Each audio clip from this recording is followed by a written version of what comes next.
Hello, I'm Krista Harden, Senior Vice President, External Affairs, and Chief Sustainability Officer for Corteva Agriscience. On behalf of over 20,000 women and men of Corteva, we want to commend the Texas Tribune for their vision in hosting a Rural Summit on agriculture. Corteva is a new company created from the merger of Dow and DuPont. We're committed to providing tools to help farmers produce what our food system demands while conserving resources and sustaining the land. So thank you all for allowing us to be a part of this important event. We're looking forward to building great relationships with Texas agriculture communities.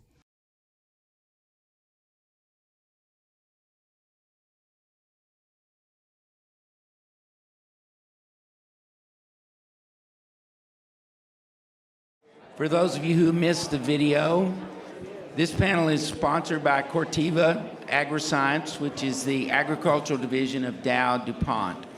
We're going to talk for about 35 minutes among the panelists, and then we're going to open it up to questions and answers. And once again, you can post your questions to #AskTrib on Twitter, or text AskTrib to 512-692-0689.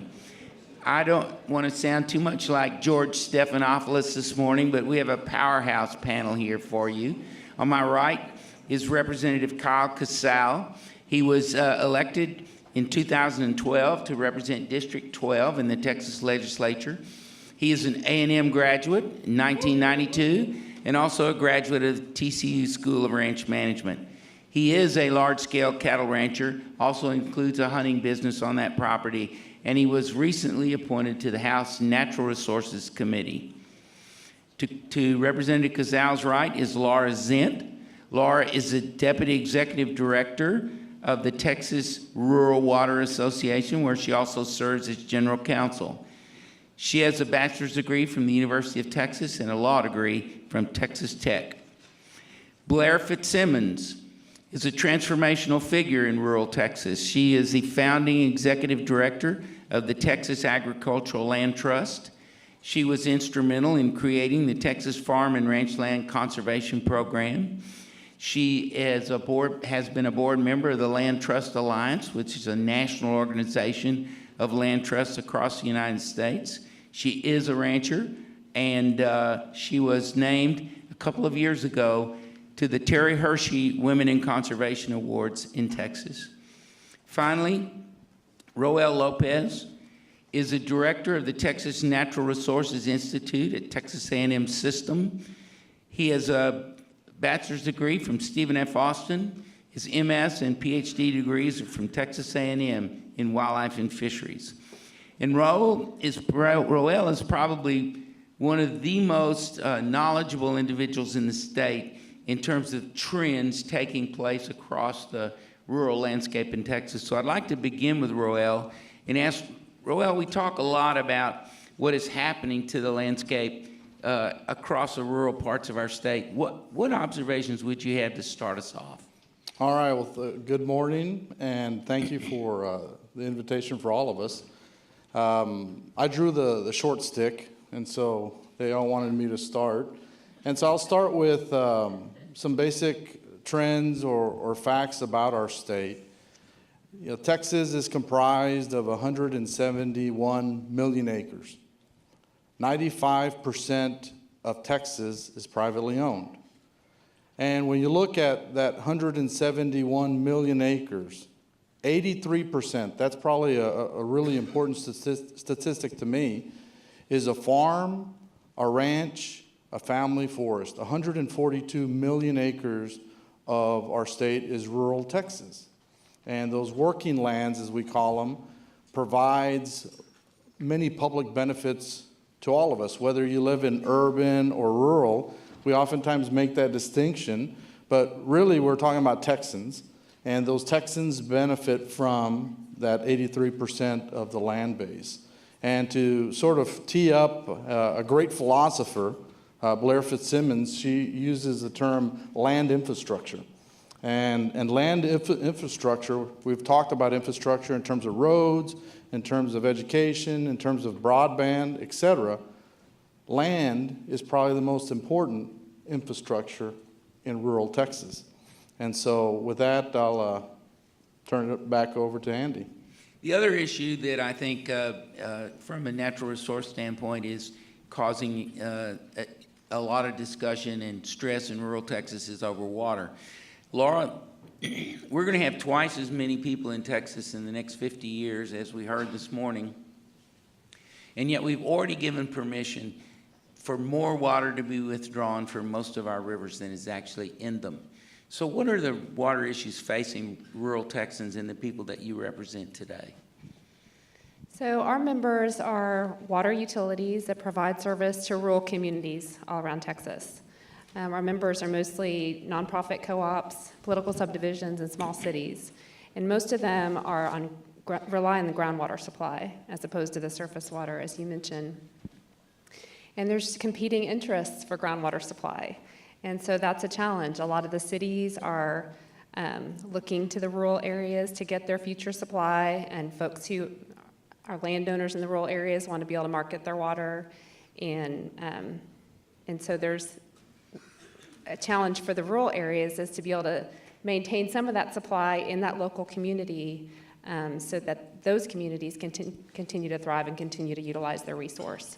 So I think it's just balancing and competing interests there.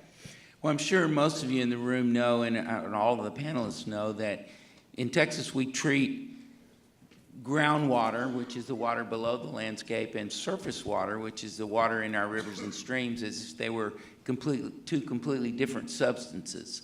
And so, Lara, it seems to me that this may be causing kind of a run on groundwater where the cities are desperate to bring in water from the rural parts of the state, and this is causing some real stress in rural Texas. Right. And some of those communities can't necessarily compete, especially these small communities. They don't have the resources that City San Antonio has when they're going out there to get rural supply. So we want to ensure that there is supply that's left for those communities at an affordable price to them. Representative Kacal, I was intrigued this morning when we heard the first panel by Dr. Jim Henson about open-ended questions that they asked rural Texans, and some of the answers were, well, I know where my kids are, or at least I know how to find them. I know that when I was growing up in Texas, most Texans live that way because we all lived in small towns. And I wonder, from your perspective, representing a good part of rural Texas in the legislature, do we have difficulty getting urban representatives and urban Texans to understand the values and issues related to rural Texas? Well, absolutely. I mean, our world is foreign to some. And, you know, I love our rural reps get that education when we go to Austin on how to live in an urban area. You know, I still laugh that I have an apartment downtown Austin. Drives me crazy. And I wake up, you know, one of the most incredible things that transpired is I can't sleep when I get home because it's quiet because I'm used to that train coming around Lady Bird Lake. But, you know, so many of our urban members do enjoy rural Texas, whether it's hunting, fishing, or recreation, but they need to spend an extra day on a Monday or a Tuesday or a Wednesday and see how we operate. I mean, we do have a different mode that we move in. We don't move at lightning speed. Now, catching that last panel, I just want to not leave Representative Lamont out. Rural Texas needs better internet connection. So, Blair, you've probably done as good a job as anyone in trying to send a message to urban Texans about the values that they get from the landscape. Talk to us a little bit about some of the benefits that urban Texans get from well-stewarded private lands across the state. Sure. So I'm going to probably repeat a little bit of what Roel said, but I don't think we can repeat it too often, that we have 142 million acres of privately owned land in Texas, farms, ranches, and timberland that not only provide the food and fiber that we consume, but also provide the water that we drink and the clean air that we breathe, and those open spaces that are increasingly important for mitigating the impacts of floods, which we've seen plenty of here in many parts of Texas. And they provide our quality of life. They provide the recreational opportunities that we depend on as Texas, those wide open spaces that that contribute to our unique character as Texans. We call these the public benefits provided by private lands, and frankly, it's increasingly important to make the case for these public benefits. It's more than just providing food and fiber. These public benefits are essential to our quality of life as Texans. So we more and more, thanks to leaders like yourself, use the term working lands. Tell us what all is encompassed in that terminology, because it's probably different than it was a generation ago. So working lands essentially means a working farm or ranch or timberland. It's where the land is productive and relies on the man or the woman or the family on the ground to keep those lands working and in production. And why this term is important goes back to the data point that Roel shared with us, is that 84% of our land base is a working farm or ranch or timberland. And it's very important that we provide incentives, programs that incentivize the continued production and management and stewardship of these working lands that provide those very important public benefits that I talked about a few minutes ago. Not more regulations and controls, but incentives that allow that man or woman on the ground to make those decisions about how best to manage that land. That's how we keep lands working. It's not by dictating management from Austin or Washington, but empowering that person on the ground who knows that piece of property the best, how to steward those water resources, how to continue to contribute to our clean air and our open spaces, as well as provide food and fiber. So that's what we mean by working lands. These lands are working, and we need to keep them working. So, Representative Kacal, I noted in studying your background that you also have a hunting component on the lands that you manage, and I would say that, I'm sure Blair would agree, that wildlife management today is included in what we call working lands, and I saw you nodding your head. Would you like to comment on that? Well, absolutely. I mean, having that opportunity to not only share your land, Blair hit the nail on the head. We're good stewards. We have to manage the whole property. So I'll just give you my day-to-day. It's, 11:30? We ship cattle at 7:30. I've got a sporting clay shoot with 80 individuals going on now. We've had deer hunters from the last 2 weeks from Houston, Boston, Massachusetts even. I mean, you got to take that opportunity to share. And that wildlife aspect, if I don't manage the wildlife, I will not be able to provide an opportunity for photography. Not only, I mean, everybody thinks hunting immediately, but that visual, I think we do with being blessed to live 10 miles from this incredible university. You know, we have a ton of foreign visitors that want to check birds off their life list or just see Texas wildlife. And if you ever come back in March and April, we have this thing called a bluebonnet. I'm amazed at how many tourists want to come see the fields. And we're just, I mean, rural Texas is a blessing, and we've got to capitalize it. And to Blair's point, we are good stewards, and it's an integral part of our life in the state of Texas. This gives me an opportunity to apologize for the bit of scratch in my voice, but I spent most of the weekend in deer stands and duck blinds. So what are some of the incentives, Roel, that landowners have with respect to wildlife management? Well, one of the... And what are the trends in that regard? Sure. So back in 1994, there was an important piece of legislation, from my perspective, that passed that allowed the maintenance of ag valuation, but if you're managing for wildlife. So it's a wildlife valuation.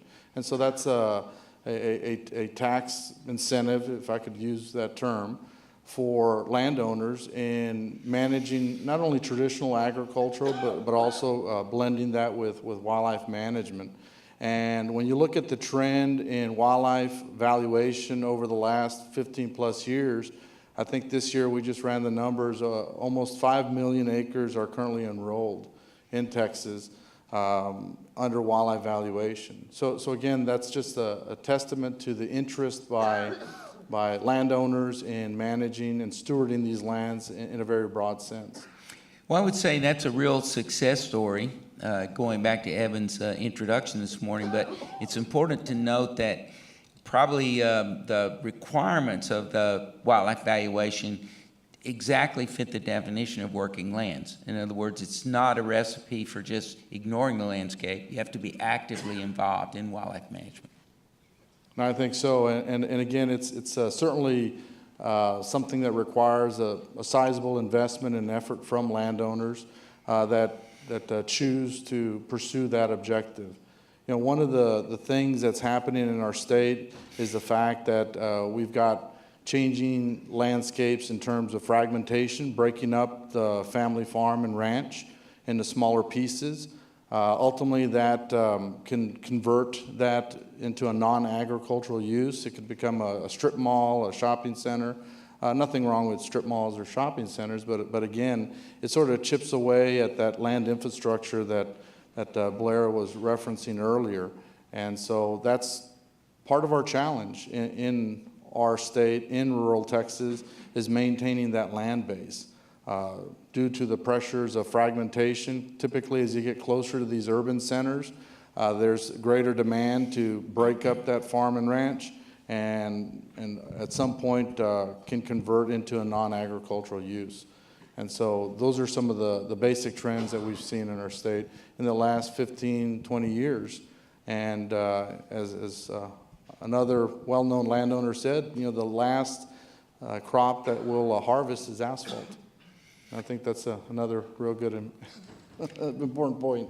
Sorry, Blair, I like your quotes. So I couldn't help but observe that the last panel set us up perfectly when we were discussing water infrastructure at the close of the last panel, particularly in that part of Texas where the population is absolutely exploding. Laura, it seems to me that where I work, which is in that megalopolis between Williamson County and Bexar County, is that every community, little community, seems to have a wastewater or water treatment issue that is getting more and more exacerbated all the time. Does that characterize some of the challenges facing your members? Well, it does. You know, a lot of these systems were put in place many years ago, and there's always a challenge of making water infrastructure, wastewater infrastructure is very expensive, and it's more expensive for smaller communities. And so we have, you know, that's a big part of what our members do as far as planning and financing and looking into the future and making sure that the infrastructure is in place. And a lot of these areas that are kind of urbanizing, some of these rural systems are, there's competition in who's going to serve those areas. And so the cities might come out, they might want to serve that area, and the rural system that's there has invested in this infrastructure, and there's a clash there on who should be serving and that kind of thing. So that's one of our bigger challenges, because if you've invested a lot of money in infrastructure and then it gets taken away, or there's duplicative resources, that's also not good for the state from our perspective. But as far as I know, some of the water quality issues that were being discussed, it's definitely a challenge, especially in smaller communities, because some of these, you know, there's a lot of naturally occurring contaminants in the water, like arsenic levels or radionuclides in certain parts of the state, and treatment's very expensive. Sometimes there aren't alternate sources of supply to be able to blend, and it's especially difficult for communities that may only have a couple thousand people. You don't have that economies of scale, so treatment can definitely be a challenge. Some of these standards were lowered. A lot of these communities were in compliance until the federal laws changed to lower the standards once you could test at lower levels, and a lot of these little communities became out of compliant. And so it's just an ongoing challenge. So part of that is wrapped up in the concept of the CCN. Right. So help us understand what that is and how it comes into play with respect to the issues that we're discussing. Right. Well, for cities, their service area is their limits.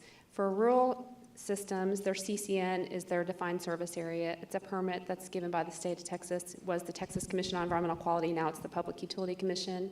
And that's the area, the defined area, where systems know that they can invest in infrastructure, they can, you know, secure water resources for going into the future, and then when a customer base comes into that area, they'll be the supplier. And so when that area gets picked apart or taken away by cities or landowners, and the way that the program is being implemented now at the Public Utility Commission, there's not compensation for the loss of investment.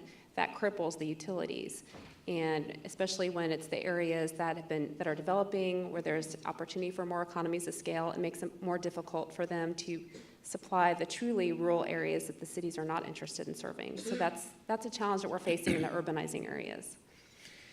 Give us an example or two of a success story, given these challenges. A success story. Well, I have a table full of managers over there. I'm trying to think of a good success story.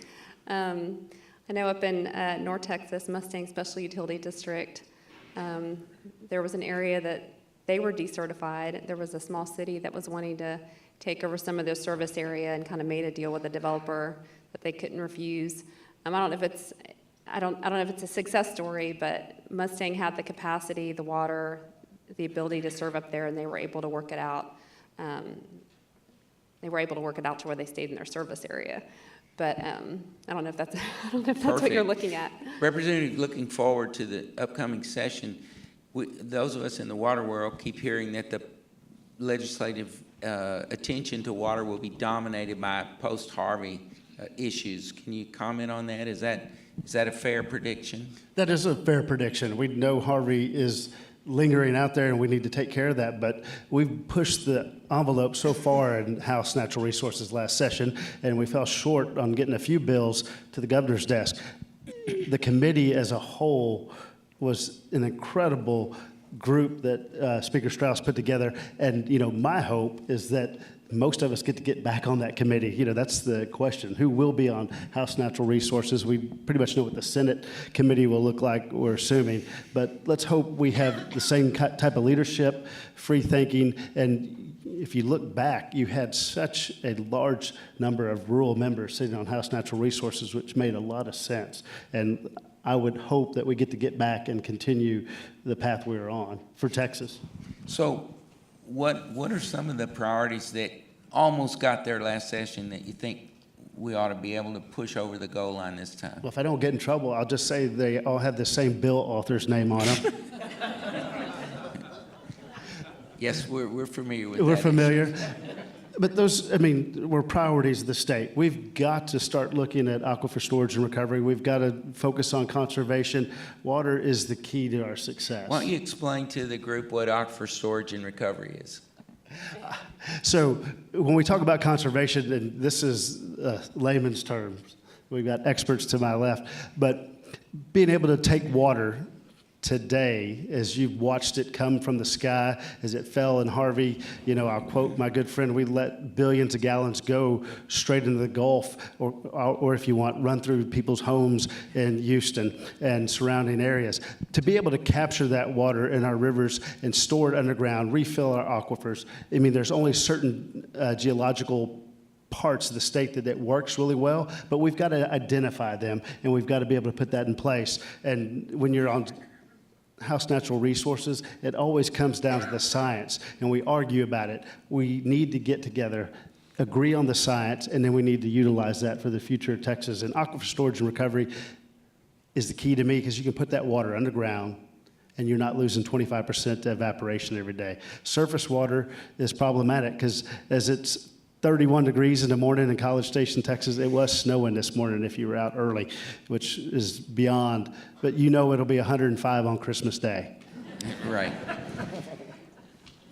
So, talking about incentives, Blair, what are some of the incentives that we could identify that would help private landowners remain on the land and be stewards for all of our benefit? Well, one of the best incentives that we have in place, Roel already mentioned, is our open space valuation, 1D or 1D1, which codifies the priority of agricultural lands and open space for this state. Building on that, in 2005, I believe it was, the legislature created the Texas Farm and Ranch Lands Conservation Program. You mentioned it in your generous introduction. Thank you. As the name implies, the Texas Farm and Ranch Lands Conservation Program was designed to conserve the state's working lands, to provide a financial incentive to farmers and ranchers to keep stewarding that piece of property. And the way it works is that the program, which is housed at Texas Parks and Wildlife, makes a grant to one of the state's 30 land trusts. That land trust then partners with the landowner.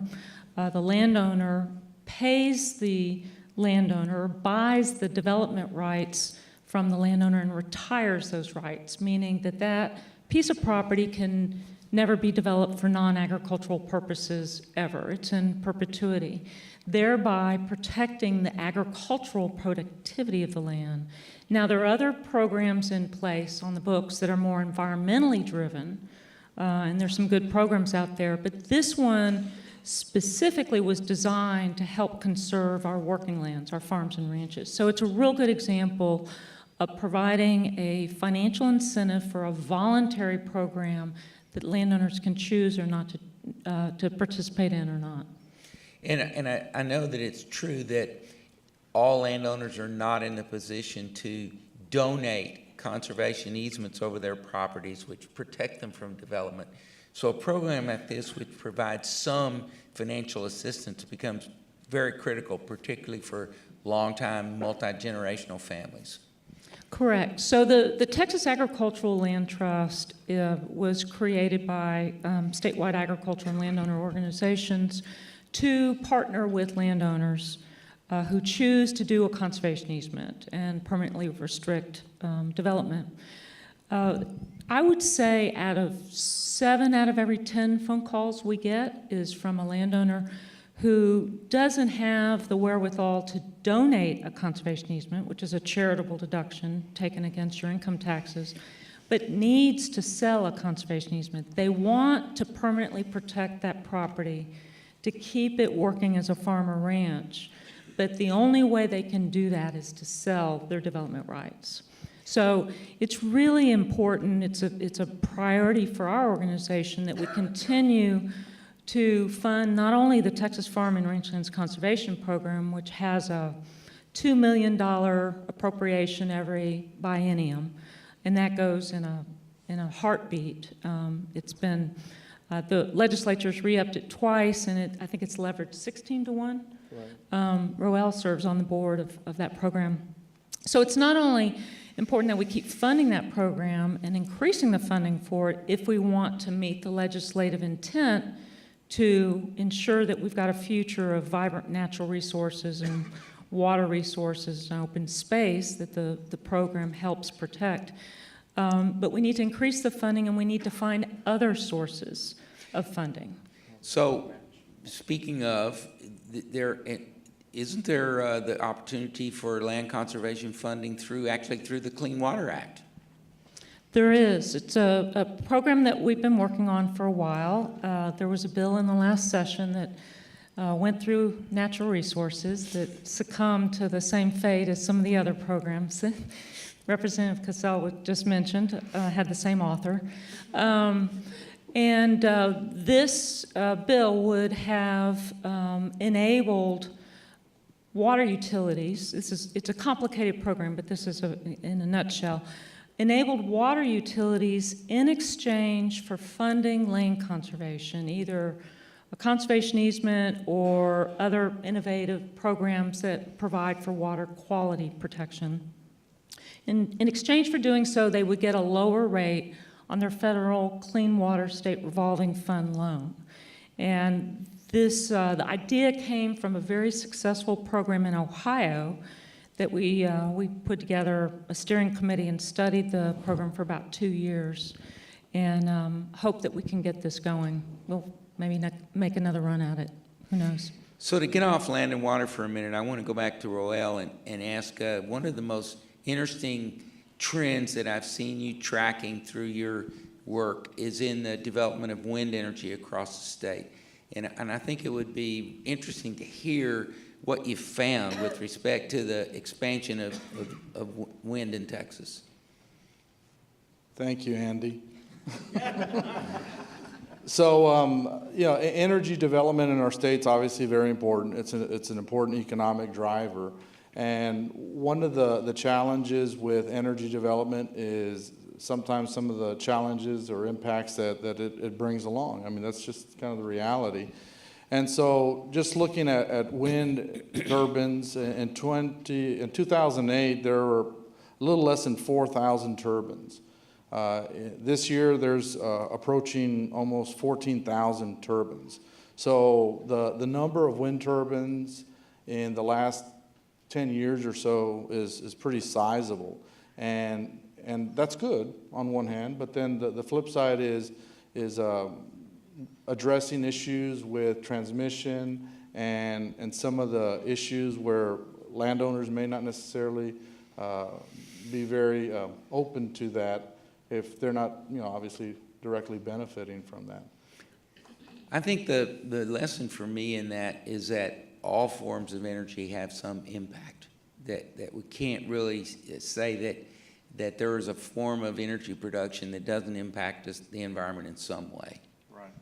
Well, and the other piece, I do a lot of work with the military, and so one of the things we're looking and working with the industry and the military is trying to find compatible solutions, because these wind turbines serve as a problem with pilots in and around a military installation. Those turbines also look like, from a radar perspective, like a small plane. And so if you're a pilot and you see 100 small planes around your installation, that causes some challenges. And so, part of the solution, and the earlier panel talked about this, is working together to just find reasonable solutions in having that conversation and having that dialogue. So not to bring up the elephant in the room, but it seems to me that in the last 5 or 6 years, we've seen some of the most extreme flooding and drought in the history of our state. And so there's clearly something happening in the climate. What I would address this to any member of the panel that wishes to address it, but to what extent is this going to cause increasing problems in the rural landscape in Texas?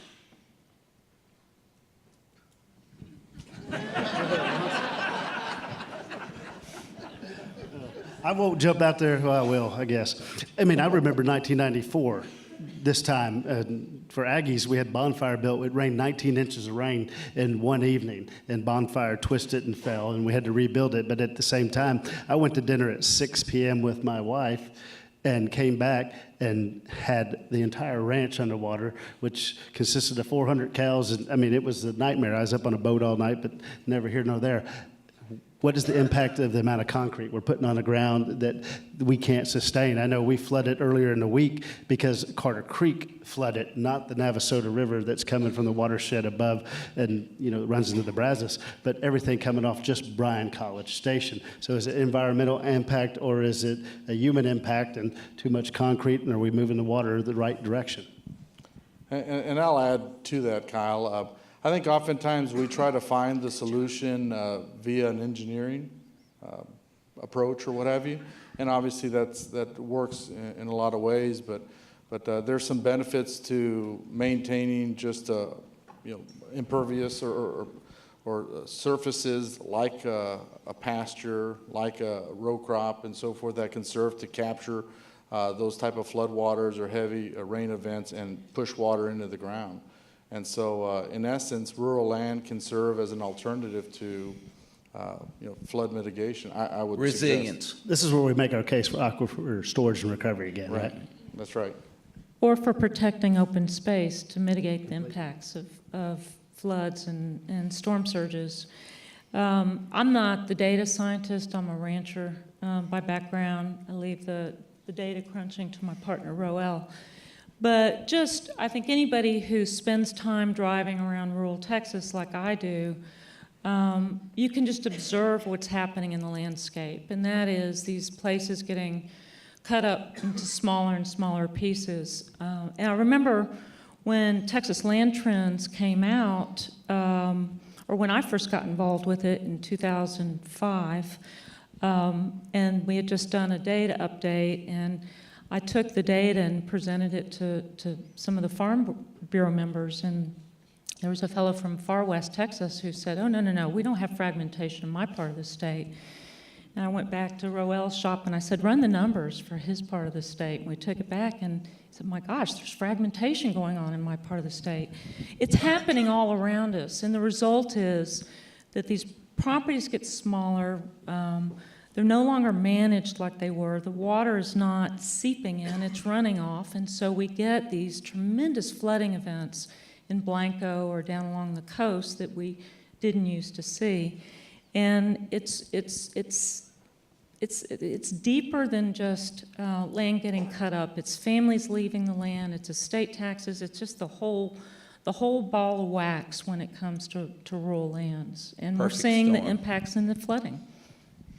So before we take questions from the audience, I want to ask any member of the panel that wishes to respond, in fact, all of you, what are you looking forward to and what are your aspirations for the upcoming legislative session? Let's start with you. Me? Yes. I'm looking forward to January 9. Let's get in there and put the speaker issue to Well, rest. at least you didn't say sine die. Oh, I misspoke. That'll be a good day as well. You know, I hope that it's business as usual. We focus on what's good for the state. What I've enjoyed, I know we're focusing on rural Texas today, but one of the most important things we don't mention in natural resources is public education. And to hear that come out of Chairman Bonneman's mouth yesterday and hear the governor and the lieutenant governor talking about it through the election cycle, public education is what I'm looking forward to, because I represent 32 rural schools, 3A and down, you know, where you've got pre-K through 12, 360 kids. Those schools are important, and they produce some of the most incredible leaders. How many of you out there went to school less than 400 kids from pre-K to 12? That's a lot of hands. Wow. Well, our issues are a little narrower when it comes to the water utilities. We're looking for more fair processes when it comes to groundwater permitting for utilities in rural areas, and when it comes to some of the infrastructure planning and decertification and making sure that these systems are properly compensated or made whole if these areas are being taken away because of the urbanization of those areas. I'm looking forward to achieving eminent domain reform, which is a very important issue to the rural landowning community. The three organizations that founded the Texas Ag Land Trust, Texas Farm Bureau, Texas and Southwestern Cattle Raisers, and Texas Wildlife Association have been leading the charge on this for several years. And it is something we truly need to accomplish, because unfettered condemnation of rural lands is truly impacts rural working lands in a very unhealthy way. So we look forward to achieving that. I'm going to go back to one of the items that Blair talked about with the Texas Farm and Ranch Land Conservation Program. So, you know, one of the things that I would like to see is continued or increasing funding. One of the values of a state fund like that is, frankly, the matching dollars to federal programs. So there's similar land conservation programs from a military perspective, from NRCS and so forth, and most of those programs require a match. And so that's been the challenge in Texas. When you look at how we as a state compare to other states for those two programs, ACP and REPI, just to name two, we trail behind the other states, but yet we've got more military assets in our state, and we've got more agricultural land in our state. And so I think one of the things that I'd like to see is funding that could be used to leverage those other federal dollars so we get part of our federal tax back. Thank you. Brandon, it's going to help. Remember, if you want to ask a question, it's pound, ask Trib, or text ask Trib 512-692-0689. Brandon, what have you picked up? We've got a lot of good ones. Several years ago, drought caused major water shortages, and now flooding is causing huge issues. Both of these have long-term economic impacts. We know that the preservation of green space and agricultural land is the least expensive, most effective recipe for flood reduction, drought management, and water quality issues. But when we talk about incentive to preserve open space, development outcompetes any of those. What policies or legislation has had success in this realm, and what advice can you give county and city practitioners? Ooh, that's a big one. So you're right. For a lot of families, the choice is hold on or sell out. Hold on and keep producing a limited income from my cows or hunting, or just enough income from my cows and hunting. Or let's add a financial incentive in the form of the Texas Farm and Ranchlands Conservation Program. Let's sell a conservation easement, or let's sell credits for to a mitigation banker. There are a number of different ones that can be viewed as an additional income stream, that when that developer comes knocking and dangles an offer in front of the landowner, there's more robust income on this side to help offset that offer. Right now, it's hard. You got competing dollars, and oftentimes it's hard to say no to a developer's offer. So that's why we talk about needing more programs that provide financial incentives for those landowners so that they have a choice between hold out and sell out. As far as counties, 3 or 4 sessions ago, I worked with a group at the legislature to clarify that counties have the ability to establish their own easement purchase programs. There are numerous examples around the country. Travis County has a program, Hayes County has a program, the city of San Antonio has a program. So it is a viable option for counties that also want to add the protection of open space to the mix for their programs. Touch one little spot since you went drought to rains. I'd like to see a local or a state mechanism that provokes that entity to dredge a current surface water tank, lake, and I look over here and I see some friends from Waco. If you remember in the 11 drought, Waco dredged and added 10 feet to their dam. We're in a bad drought, and then the rains came, and they had more capacity than they originally had. It was a great forethought. And I was sitting in natural resources the next session going, why do we, because on a ranch, when it drought, we just get bored, so we start digging the tank back out and rebuild the dam.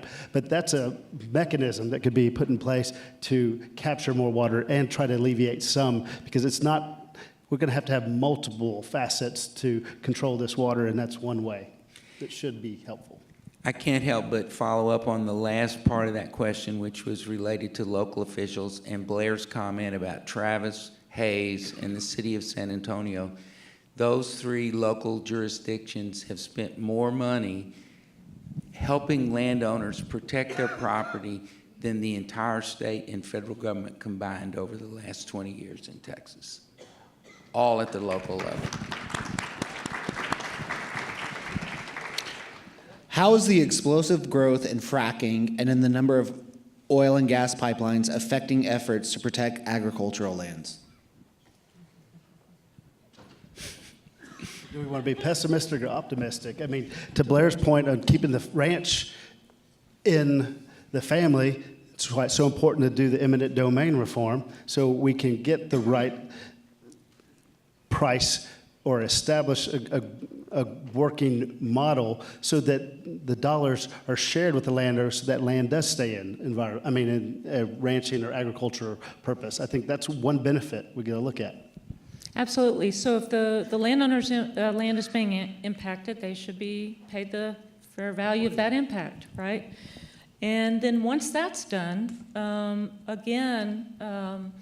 most landowners don't want to see a detrimental impact to their property. So ensuring that we've got private and public programs to help them reseed or reclaim or whatever the case may be is important. There's some really important private programs out of Cesar Claiborne Wildlife Research Institute and Kingsville and others that have done some great work in pipeline reseeding and that sort of thing. This is from a viewer or somebody in the room. I have concerns about old oil and gas wells deteriorating, and even if they are capped, might still allow oil and gas to get into the water table. Who is accountable for fixing those old deteriorating wells, and how can the people of Texas hold them accountable? Well, I really don't want to, but I'd be happy to. You know, the original company, I would assume, is accountable, but how many of those companies are in business today, and how do you go back and find them? Two, this goes back to, I hope, my comment earlier on the science. This is where we need to have the science so we can follow, maintain, and I know we have a map of where all these old wells are. As I drive through the ranch, I know there's 4 wells that were capped in the 50s, and you know, I have concerns about them all the time. And how does the landowner, to Blair's point, this is part of where it could fit into that incentive program. If we're as being the good stewards that we are, we need to have a working relationship, be able to identify those, and then make sure they're good. I mean, and if we can find a way to do it, we've got to cap them properly and stop that leak. And I would say, yep, and holding our Railroad Commission accountable for enforcing the integrity of the well casings. A lot of times, landowners are at a loss and have no power to enforce those wells to be plugged in the proper way. And so looking to the agency that has purview over that, I think is real important. How is the state of Texas meeting the challenge of climate change to our natural resources?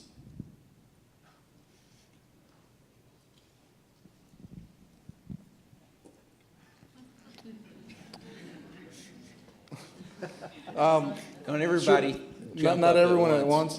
I mean, I think there's obviously different ways of doing that. Just using water as an example, I think trying to make our rural communities more resilient. You know, we talked about ASR, we talked about you know, different conservation type programs and so forth. So just ensuring that there's enough for those bad times in some form or fashion is really ways we can improve things. If I could jump in. Creating resilient landscapes that keep families on the land and working that land is one of the best ways we can address climate change in Texas. And it's fair to say that we are the largest producer of alternative energy in the United States. In regards to hurricanes, specifically after Harvey, what role should land conservation play in flood abatement? Boy, everyone always looks at me. I for know. that. Well, it's got to be a part of I mean, every question you ask, there's not one single fix. We've got to have a big recipe and opportunity. When we're talking about water and water resources, conservation and new creative and working with our rivers and our streams and our surface water, there's no one fix. We've got to have a bigger recipe, and we've got to put all those parts into motion. There's not one way to do it. We've got to have a multi-facet approach and be able to deal with what Mother Nature gives us. That's right. Land conservation should be a tool in the toolbox, a part of the mix of strategies for dealing with flood mitigation. When we, as taxpayers, pay for a conservation easement to restrict development on a farm or ranch, it is a low-cost strategy to keeping that land in open space and mitigating the impacts of floods. The families staying on the land, they're continuing to pay their taxes, they pay the maintenance and overhead. All the state is doing is paying to ensure that that land doesn't get paved over. I find it fascinating that virtually every question takes us back to the landscape. The biggest single terrestrial environmental problem that we face in Texas is the continued fragmentation of family lands. And it relates to water, it relates to wildlife conservation, it relates to carbon sequestration, it relates to all of these issues that we've been discussing. And so we must find ways to keep these landowners on the land and doing the right thing. Thank you all very much. What a great panel.